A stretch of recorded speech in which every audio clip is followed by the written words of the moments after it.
Juragan 99 terkena masalah lagi setelah bohong jet pribadi. Akun ini sebut ia tak beli Arema FC. Sosok Juragan 99 kini menjadi pembicaraan.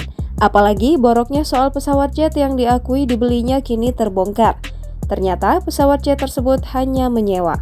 Namun masalah kini bertambah. Ia disinyalir juga tidak benar-benar jadi presiden klub bola Arema FC. Seperti yang diketahui, membeli klub bola tengah ramai di kalangan artis. Sejak Raffi Ahmad membeli Cilegon FC, mulai artis-artis lain tak mau ketinggalan untuk ikut membeli klub bola. Meski hanya Liga 2, namun kemampuan tim sepak bola langsung melejit. Juragan 99 jadi salah satunya, namun ia langsung mengakuisisi klub bola legendaris asal Malang itu. Tapi usut punya usut, Juragan 99 tak serta-merta jadi pemiliknya. Wah, kok bisa ya? Kekayaan Juragan 99 kini tengah dipertanyakan banyak orang. Pasalnya, ia sudah bisa merasakan kemewahan dari penghasilan kurang dari 5 tahun membangun bisnis skincare, mulai dari punya tas dan jam tangan miliaran rupiah hingga jet pribadi.